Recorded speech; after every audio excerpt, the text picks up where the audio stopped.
أضنى من ليالي وهمنا ومشينا للنهار الزاهر قم وبشر يا أخي إسلامنا أننا عدنا بصبح زاخر قد نهضنا من ليالي وهمنا ومشينا للنهار الزاهر قم وبشر يا أخي إسلامنا أننا عدنا بصبح زاخر.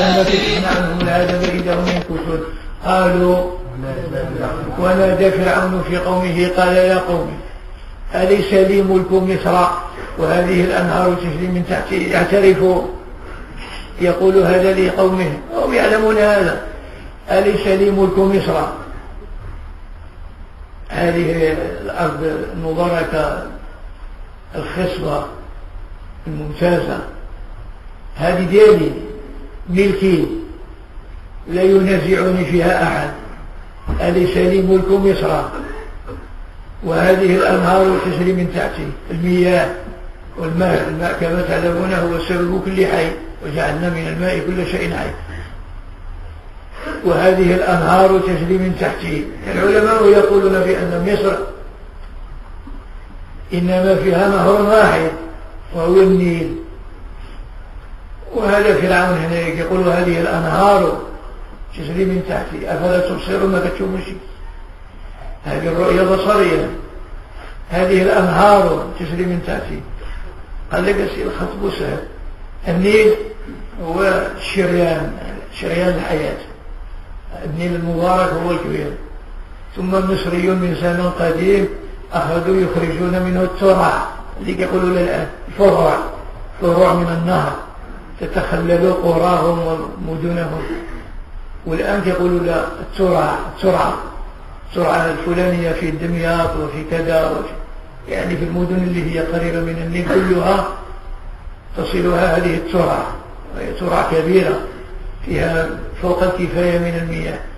ومنها يقع السقي الفدادين والأراضي الزراعة. هذا معنى.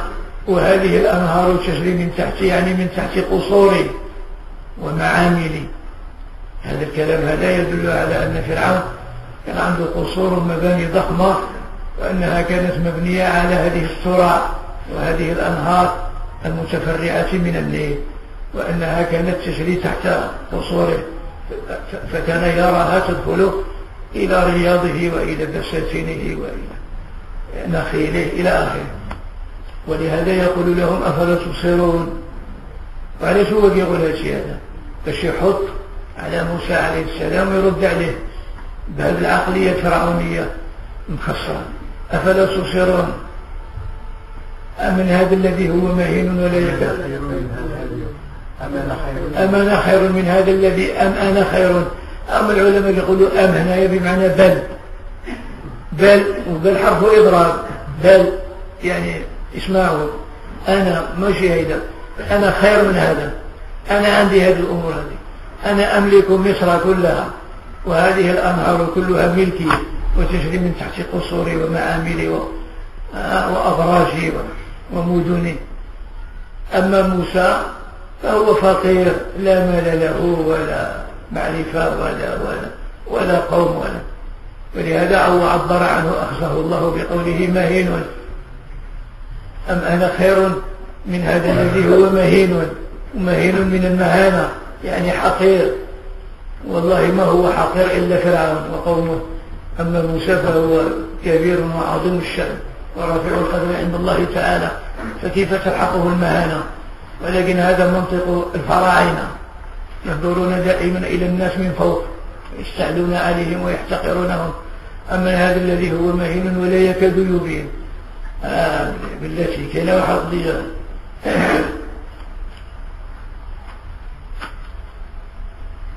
هذا واحد طريفة هنا في التاريخ بأن الرشيد هارون الرشيد هذا الخليفة العباسي معروف هذا مشهور وكان يقرأ وكان من أهل العلم والشيء. وبلغته هذه الآيات في القرآن من قول فرعون أليس لي ملك مصر وهذه الأنهار تجري من تحتي. فقال هو بيخصو يمشي يشوف هذا مصر يعني هذه اللي هي موجودة الآن، هي هذه ما كانتش بهذا الشكل هذا اللي هي موجودة الآن فيه، كانت لون أخر. وفرعون إنما كان يملك منها مقاطعات، كان مش هي بحدودها الآن، وإنما كانت يعني أرض فرعون الفراعنة كانت في الكرناك وفي أسوان، أي ما زال فيها أثرهم إلى الآن. وفين هي القاهرة الآن؟ إن ثم الأهرام هذه من أثرهم، خوفو أبو الهول، هذه مسائل تموا. كانوا منفيس العاصمة اللي كانت بالفراعنة، منفيس، لأن هذه المدن اللي هي موجودة الآن ما كانتش موجودة في ذلك الوقت، عاد أنشئت بعد ذلك. هارون الرشيد لما بلغه هذا ذهب ووقف على مصر، فلم يجد شيئا مهما يذكر. شوف ديك شي حقير يعني ماشي شي حاجة، اللي كان هي هياكل مبنية وأصنام وصور وسراديب تحت الأرض عبارة عن مقابر. وفين هي الحضارة هذا الشيء اللي كانت في ذيك الساعة عند العباسيين في العراق وفي الشام؟ كانت أكبر من هذا بكثير، يعني مدارس وطلبة وعلم ومكاتب. هذا كان في أيام الرشيد، والرشيد كان يملك نحو ثلث العالم في ذلك الوقت. أكثر من 20 دولة اللي هي موجودة الآن كانت تحت حكمه. هذا الرجل هذا هو الذي صعد إلى سطح قصره في بغداد ورأى سحابة وقال لها شرقي أو غربي فسيأتيني خرجك. شوف هذا قال له السحابة، قال له شرقي أو غربي فسيأتيني خرجك، مشي في محبته، يعني لابد الخرج لذلك مشي يصلي. ومعنى هذا أن الرجل كان يحكم إلى المغرب، وكان يحكم إلى خراسان، وكان يحكم إلى أسوار الهند، وكان يحكم خراسان وفي إيران في أرض الفرس. يعني كان ملك ضخم كبير بزاف.